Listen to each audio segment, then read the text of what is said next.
Miami just got one. The top-rated available player in the transfer portal is taking his talents to Coral Gables. From the 503 to the 305, Damien Martinez. Welcome to the U.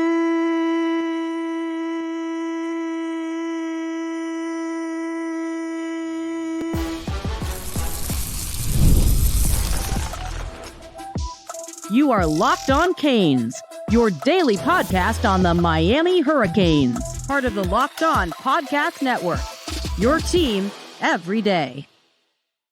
Happy Sunday. I'm Alex Donno, University of Miami alumnus, longtime South Florida sports radio vet, also co-host of Locked On ACC. Thank you so much to the everydayers for making Locked On Canes your first listen and your first watch today. We're available free wherever you get your podcasts, free on YouTube, part of the Locked On Podcast Network, your team every day. We will talk on this episode not only about Damien Martinez, but about those other 4 visitors that are on campus this weekend and why I believe Martinez, who was the first domino to fall, will not be the last. And yes, of course, we're going to talk about his impact on Miami's offense because Martinez, he became the top priority for Mario Cristobal, running backs coach Matt Merritt, offensive coordinator Shannon Dawson, from the very second he entered the transfer portal. Martinez, who was first team All-PAC 12 last year, was deemed to be the best running back in that entire offense, one of the most productive running backs in the entire country. He checks off so many boxes, folks, and what you would look at as a featured back. In some ways, he's almost a throwback of, the days when we used to have true featured backs. There aren't that many of those anymore these days. Martinez stands 6 foot tall, 237 pounds. So this guy can not only take punishment with that body, durability is proven, he can also dish out punishment, which is key. So this past season, Martinez rushed for 1,185 yards and 9 touchdowns. Over the past 2 seasons at Oregon State, he's rushed for over 2,000 yards. First team All-PAC 12 last year, as I mentioned.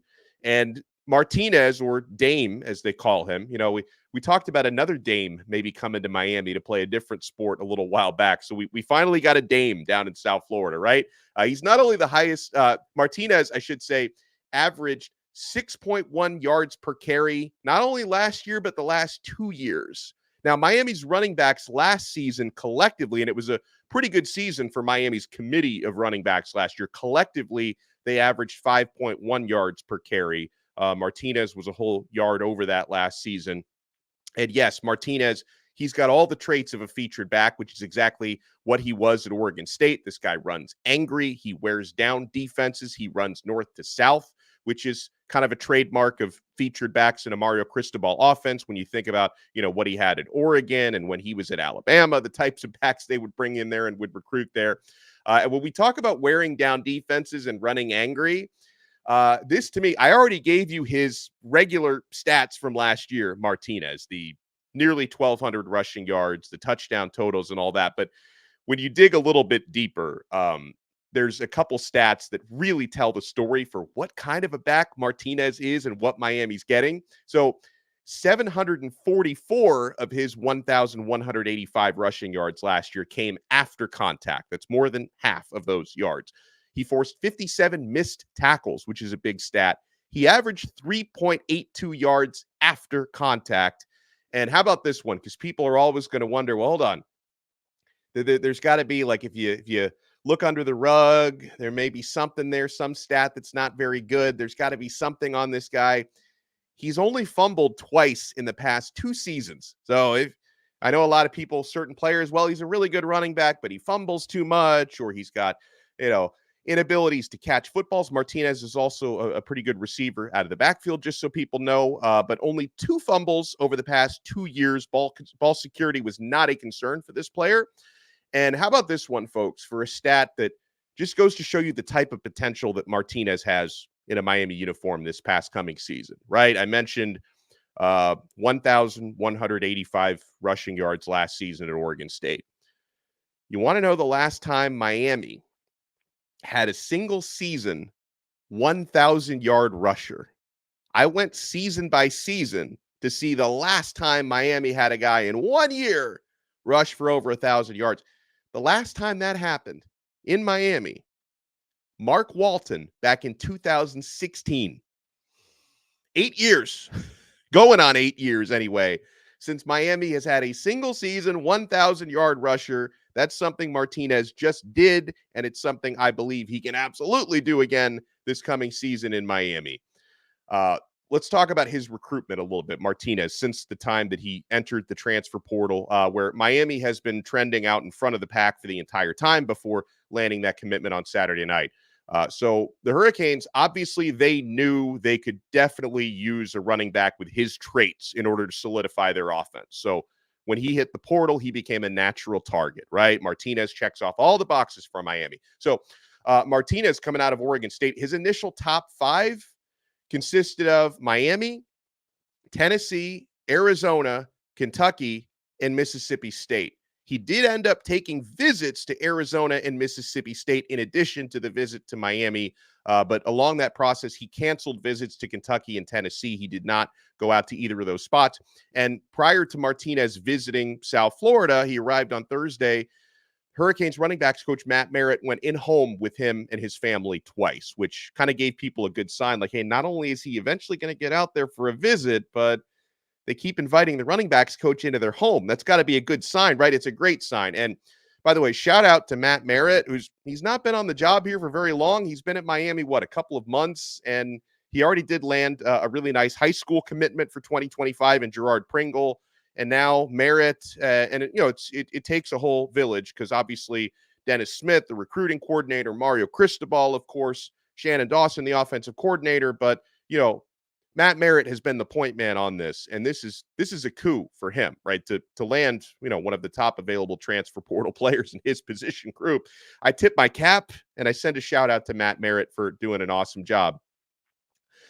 So Martinez ended up arriving in Miami Thursday afternoon to start his official visit, which began on Friday. And on Saturday, Miami took him out to dinner at Smith & Walensky Steakhouse, very nice restaurant. That was early Saturday evening, and I was told he formally committed to Miami right after that dinner. And that's when it became official, a little after 7 p.m. on Saturday night, that Damien Martinez was taking his talents from Corvallis to Coral Gables. I guess that's got a little poetic ring to it. Corvallis to Coral Gables, and here he is.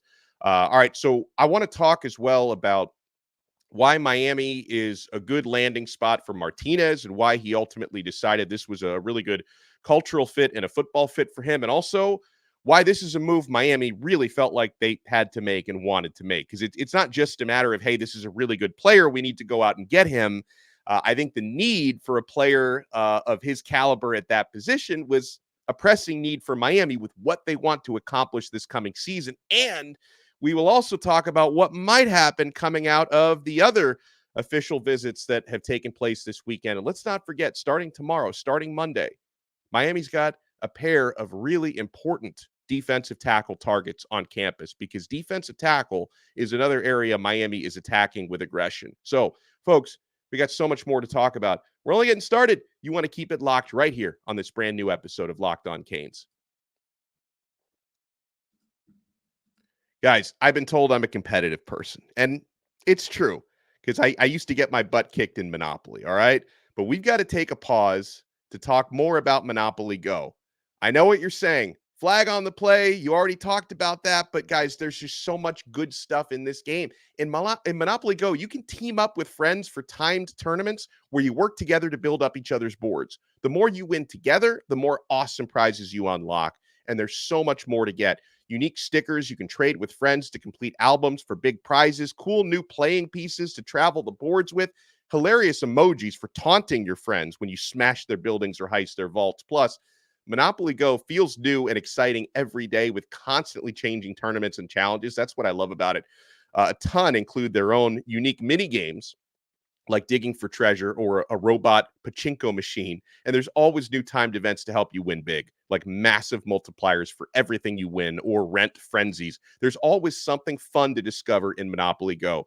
So get off the bench and go download it now, free on Google Play or the App Store. Game on! Thank you so much for making this episode of Locked On Canes your first listen and your first watch. We're available free wherever you get your podcasts. We're free on YouTube. We're part of the Locked On Podcast Network, your team every day. By the way, for the everydayers, if you're not a member of the Locked On Canes Insiders Chat, it's a good time to try it free for 14 days. We were all over the Damien Martinez news yesterday. We were texting with our insiders. You can click the link in the show description below to join Locked On Canes Insiders. You get text messages directly from my phone to yours with breaking news, transfer portal and recruiting scoops, all that good stuff. Try it free for 14 days. And then if you like it, you can opt in for $4.99 a month. We give you a lot of added value there at Locked On Canes Insiders. So Damien Martinez makes it official. He commits to the University of Miami. He's signing with Miami out of the transfer portal, has played the last couple of seasons at Oregon State where he was a standout featured running back. And so as to why Miami's a good landing spot for Martinez, he gets to join an offense where the stock is quickly rising on Miami's O. He already knows quarterback Cam Ward very well as a former adversary, right? Because Oregon State and Washington State, that a former Pac-12 rivalry. Washington State beat Oregon State last season in a game where Cam Ward played really, really, really well. So, he knows exactly what Cam Ward can do. And I think the two of them teaming up together could provide something really special on the field. Now, as far as Miami's team philosophy, right? And, it's going to be interesting to watch this year because you've got one of the more talented quarterbacks in the country. You've got some very talented pass catchers, including a tight end room that is quickly rising. But we know the Mario Cristobal MO and philosophy. Physicality up front, big physical offensive lineman, which Miami has, and a bruising running game. Those are trademarks of a Mario Cristobal offense. He's always been the type of head coach whose philosophy is friendly to offensive lines and running backs. So that offensive line at Miami can provide the foundation for Martinez to get down the field and downhill. And that's something he appreciates. Miami, it's a favorable spot for a future NFL running back because Martinez is going to be in the league in a year or two. It's only a matter of time. And I think it's a favorable spot because you don't have to run up the odometer as much, right? He doesn't have to put too much tread on his tires before going pro. So, Martinez, he's going to be Miami's top back this year, but Miami does have a strong rotation that can give him some breathers for, you look at the wear and tear, and this is very durable running back, of course, but if you look at his workload last year, Damien Martinez had 89 more carries than any Miami running back last season. He had 194 carries. Mark Fletcher had the slight edge in number of carries last year at Miami with 105. So Martinez carried it 89 more times than any Miami running back. And I think it is attractive to be able to lessen that workload a little bit. Now, as far as why Miami wanted Damien Martinez. So we already talked about what type of a back Martinez is. And the only other back on Miami's roster who we really like, but we'll talk about why he may not be ready to play right away. But Miami's other big back, Mark Fletcher at 6'3", 225, he's recovering from a tricky foot injury. So maybe Fletcher is ready by August.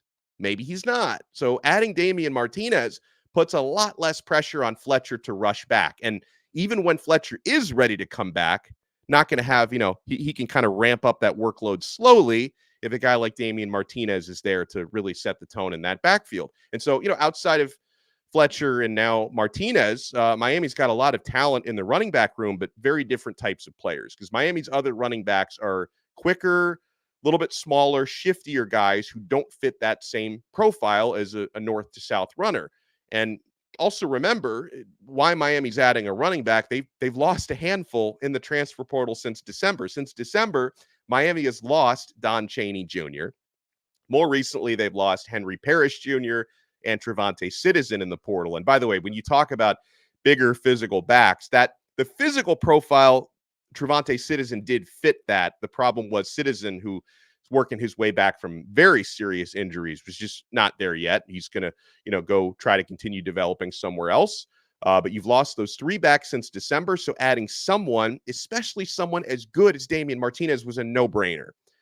Miami, as we know, as we've covered, they're being aggressive in this transfer portal because they believe they can contend right now. Contend for what is the question? I'm not saying Miami should be a championship favorite or anything like that, but in terms of contending for an ACC title, contending for a seat at the table in a 12-team playoff, Miami believes they can do that with Cam Ward at quarterback. So this is a bit of an all-in season, right? You're not trying to blow up your entire roster, but you are trying to make key additions where you can to field the best possible team around Cam Ward. I think it's something that makes sense. If you got 1 year with Ward, only 1 season, you want to maximize that potential. If you see upgrades available at positions of need, you take them. I believe that's been Miami's philosophy. So Miami, it's not just Martinez who's been on campus this weekend. There are 4 other visitors right now.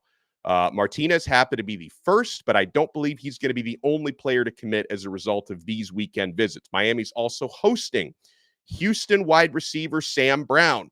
This is someone who's already worked out with Cam Ward within the last couple of weeks, and Brown, very familiar with Miami's offensive coordinator. Miami's OC, Shannon Dawson, was his OC 2 years ago at Houston. So Dawson knows exactly what type of player Brown is. Brown knows exactly what type of an OC Dawson is. Brown had 815 receiving yards last year, was a very good player in the Big 12.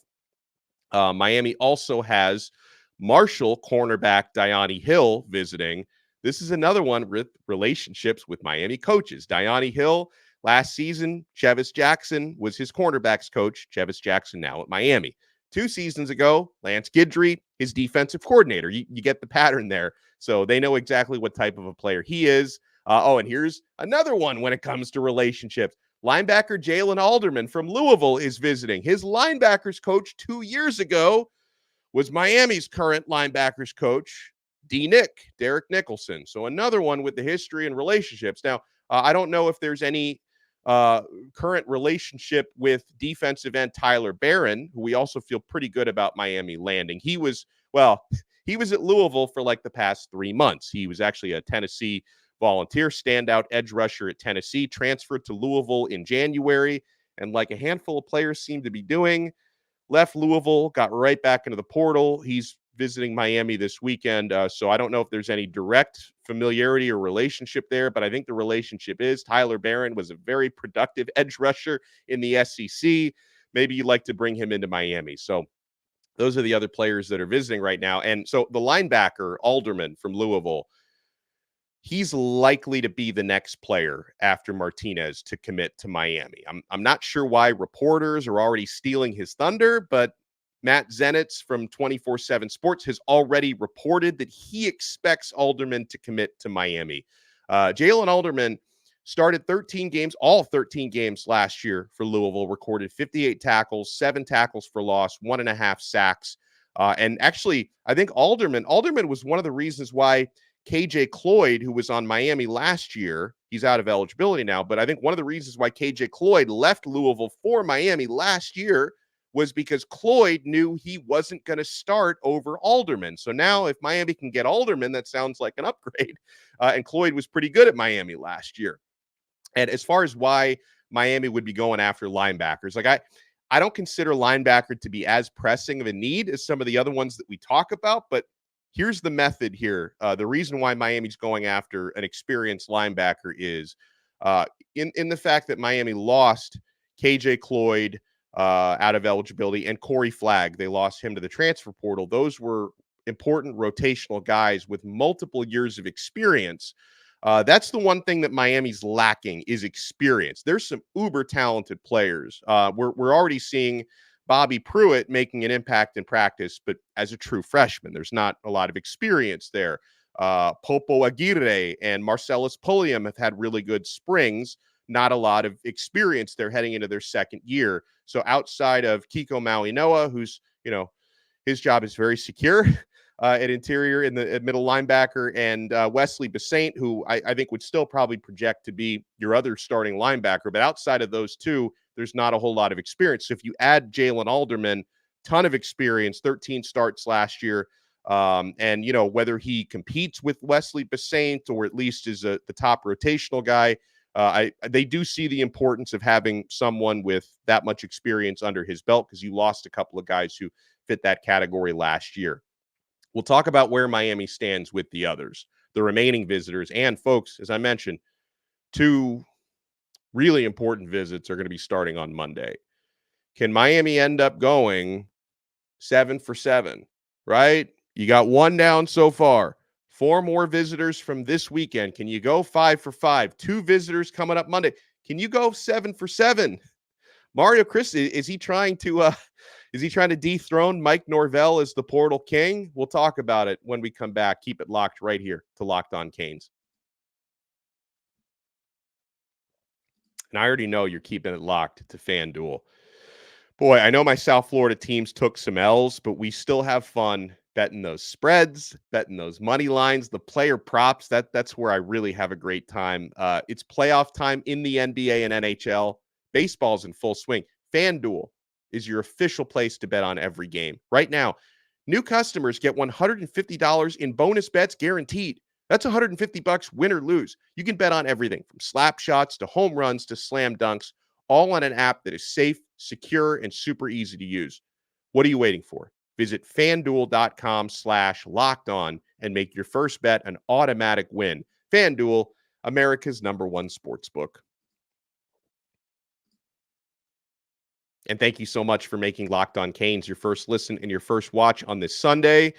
Miami's got some momentum now, it would seem. They've landed their #1 transfer portal target, running back Damien Martinez. Welcome to the U. Now, as we mentioned, it's already being projected that Louisville linebacker Jaylin Alderman, 13-game starter last year for the Cardinals, that he could very well be the next transfer player to verbally commit to Miami. Let me give you a quick roster note.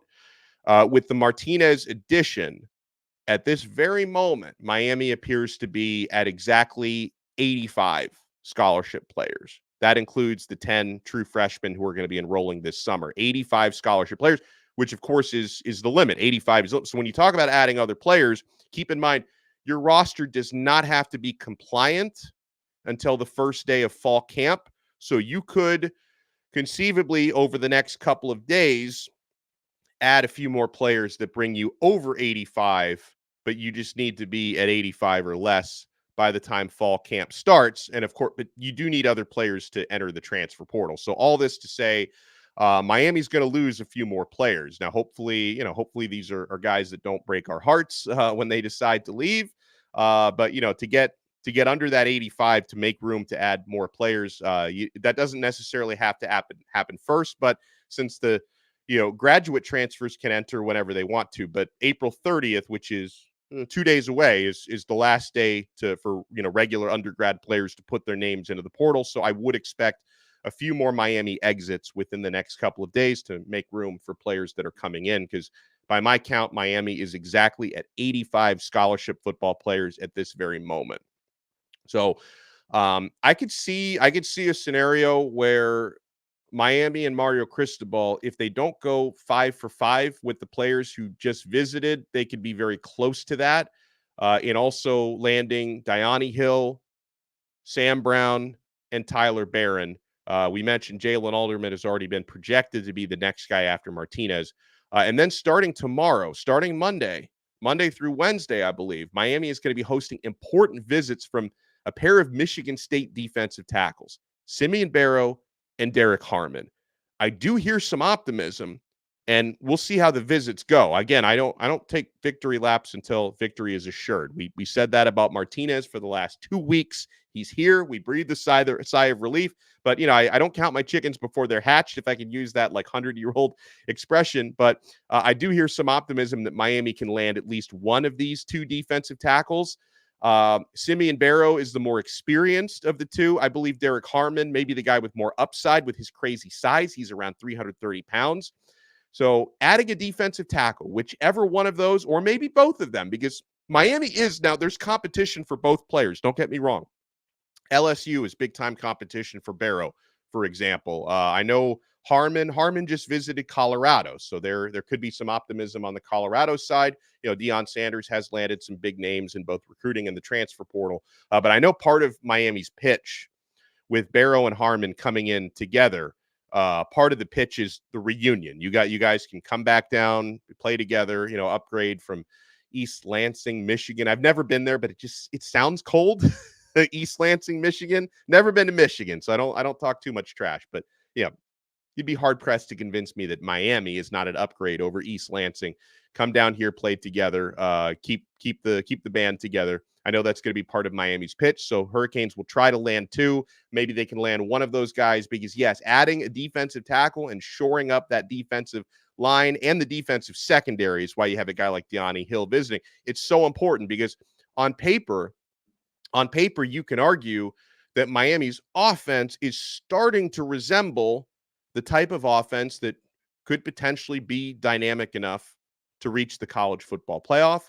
I don't know if the defense on paper is quite there yet. They're not done adding to the defense. And also, I do think Miami's defensive coordinator is a bit of a magician because Lance Guidry has a history of doing more with less. So we'll see. By the end of this transfer portal, we'll have a better idea if Miami's defense on paper looks as good as Miami's offense is starting to look. So you think about a few of the players that have been replaced at important positions. I think it's safe to say Cam Ward is an upgrade over Tyler Van Dyke. I think it's safe to say Damien Martinez will be an upgrade over Henry Parrish. If Miami adds Jaylin Alderman, that might very well be an upgrade over KJ Cloyd or Corey Flagg, whichever one you want to compare him to. So these are the types of moves you make that player for player could directly make your team better than it was last year. But I appreciate everyone for watching and listening. If you're watching us on YouTube right now, make sure to smash that thumbs up button, smash that like button, and subscribe to Locked On Canes. If you listen to the audio version, which is fantastic because you can take us with you in the car, on a run, wherever you go, make sure to subscribe on Apple Podcasts, Spotify, or wherever you get your pods. And folks, we're going to be talking in the coming days with a few different perspectives and experts on what Damien Martinez is going to bring to Miami. I know on Locked On ACC, we're going to be talking with Locked On College Football host Spencer McLaughlin, who used to cover the Pac-12 when it was 12. He knows a lot about Martinez. He's going to help us break down Martinez on Locked On ACC. We'll use him on Locked On Canes as well. Jeremy Marks Peltz, who does really good film breakdowns, is going to help us talk about Martinez on Monday. So we have a lot of good stuff coming up. We'll talk to you guys again next time on another episode of Locked On Canes, part of the Locked On Podcast Network, your team every day.